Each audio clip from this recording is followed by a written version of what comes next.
Okay, hello students. Our next lecture is about generation of computers.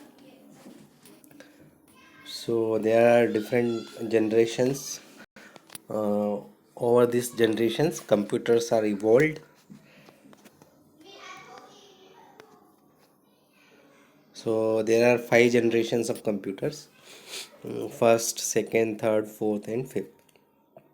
So period from 1940 to 1955 is called first generation. 56 to 63 called second. 64 to 97, sorry, 71 is called third generation, and 72 to 89 is our fourth generation of computers. And from 19 till date, this is our fifth generation computers are coming. So we start with first generation. So first generation computers are made up of vacuum tubes. So vacuum tubes are used to develop computer, and primary storage was used as a magnetic core. Secondary storage is used as a magnetic drum. Inputs are given to vacuum computers through punch cards and paper tapes. So these are the special kind of cards used to give input to computers.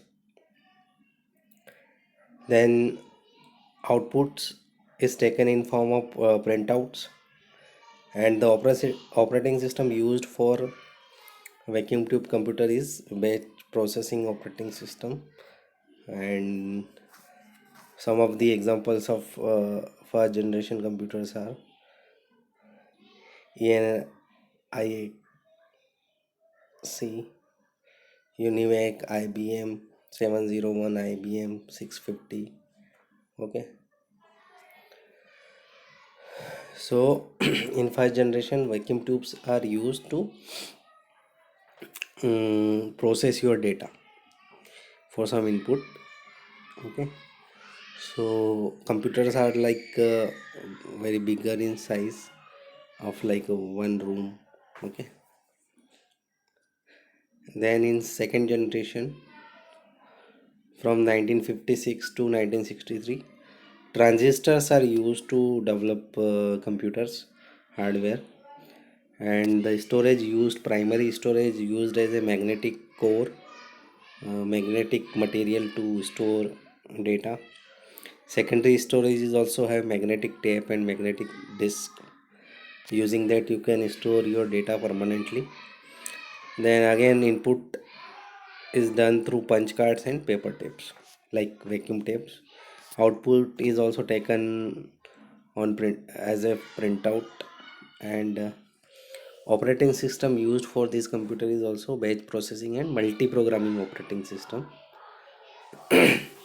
And these computers uses assembly language to develop programs or softwares. It also uses languages, computer languages, where you can develop programs or software, like Fortran and COBOL. And examples of this generation computers are IBM 1620, IBM 7094, okay, CDC 3600, and so on. Okay, so this period is known as second generation. So transistors are used to make computers.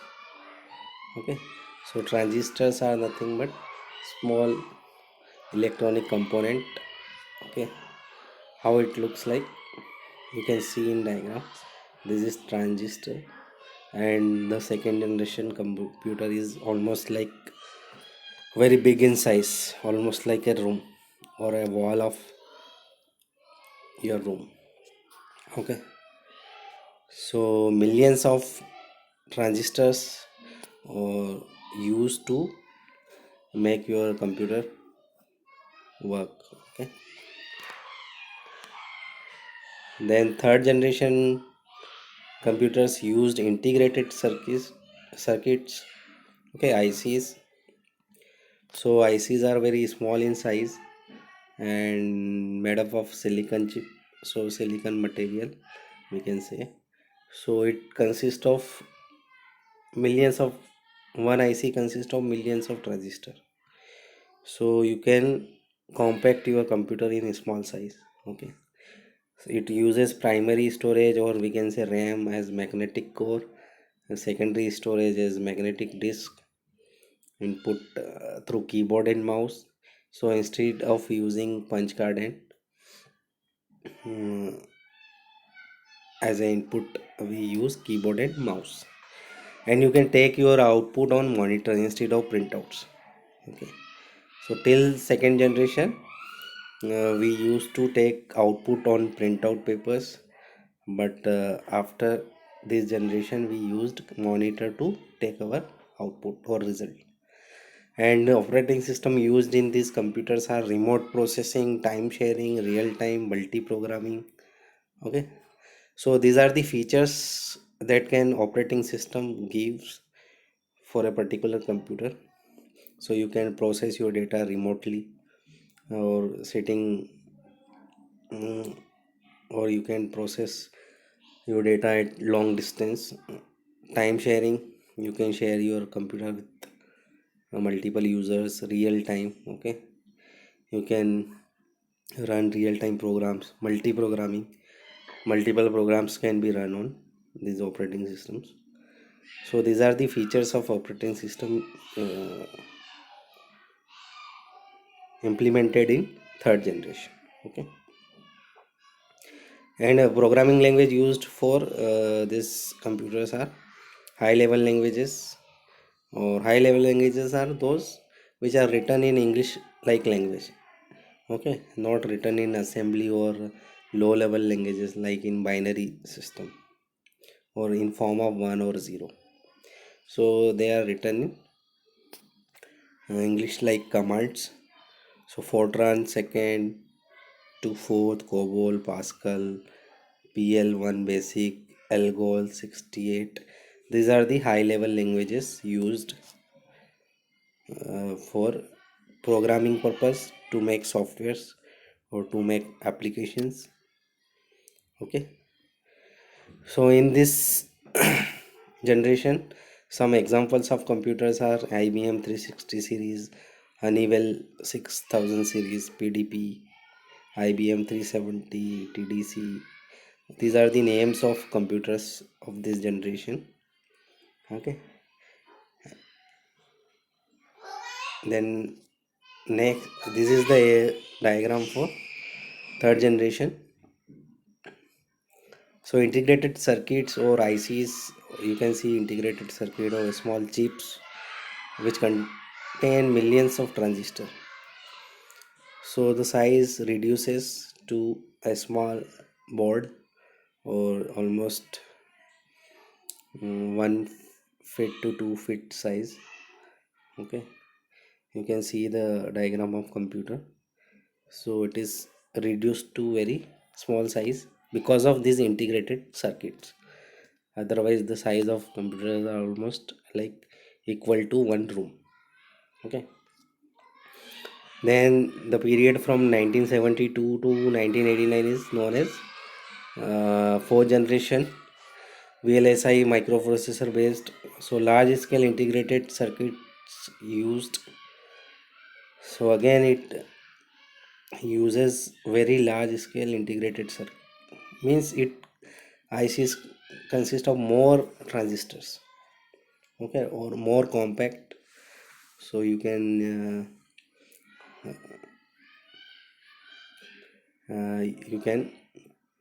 reduce the size of your circuits inside your computer. So this fourth generation computer uses operating system which have features like time sharing, again real time networks, or distributed operating systems were used. So you can install your operating system in multiple computers. Okay, So you can form network and you can work with network. Okay. Again, this system uses GUI based operating systems. So before that, we cannot watch or see output in form of graphics. Hmm?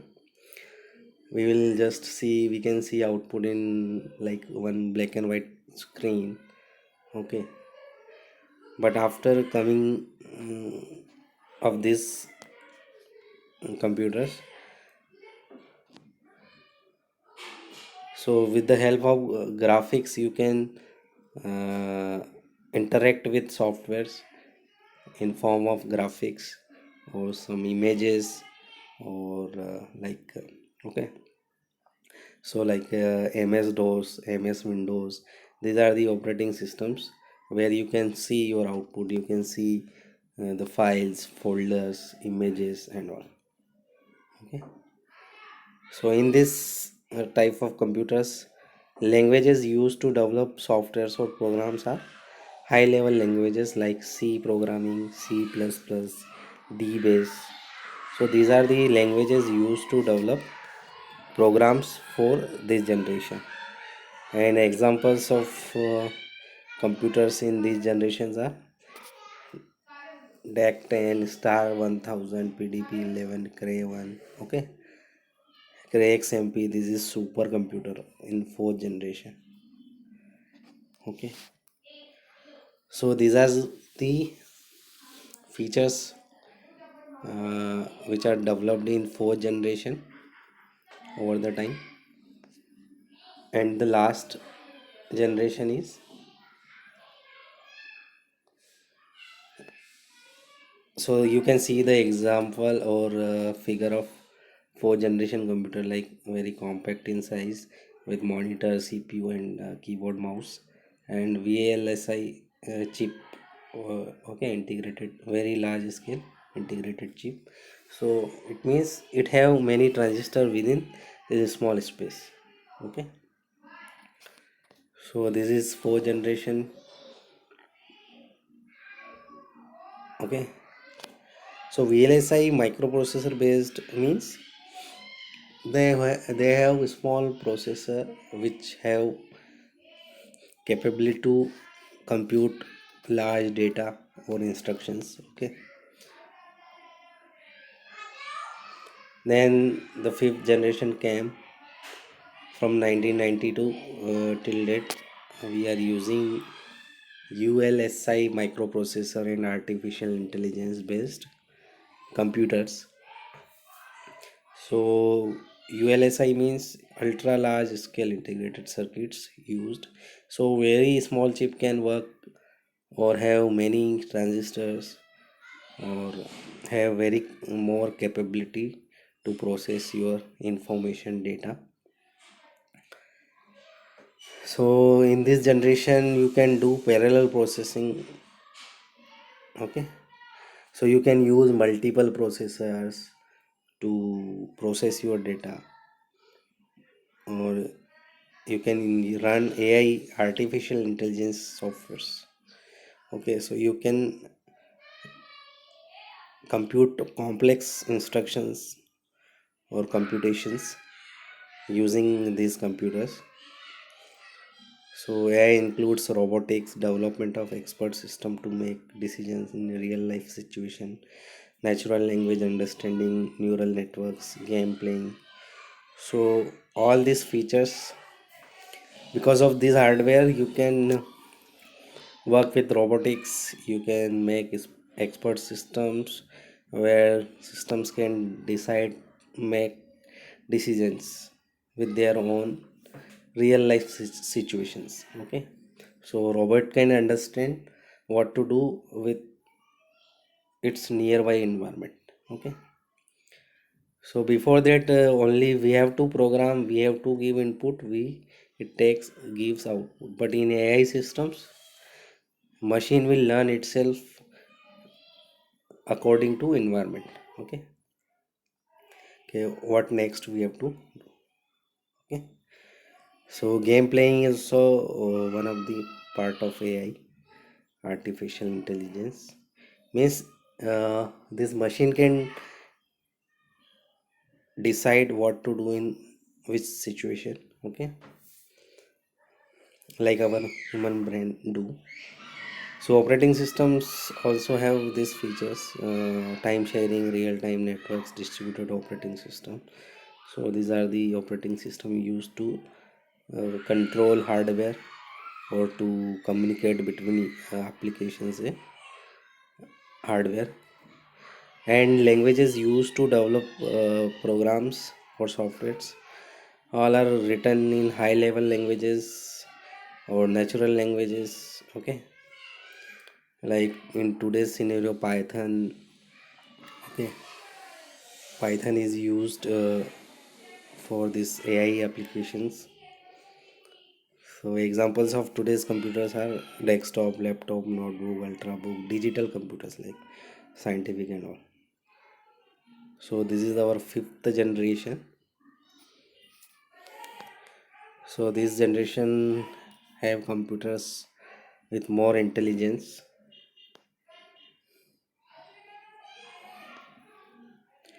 So you can see the diagram. So small chips are used, multiple chips for different purpose. Okay, like if you are playing a game, then you can separately use your chip for gaming. You can externally install graphic cards or graphic processors also to process more graphic. Okay, so this is the fifth generation of computers. So every day or within a few days, these gadgets, or we can say computers, are evolving with new features. Okay, so this will go on. Okay, so this is about generations of computer. So we will end the lecture here, and thanks.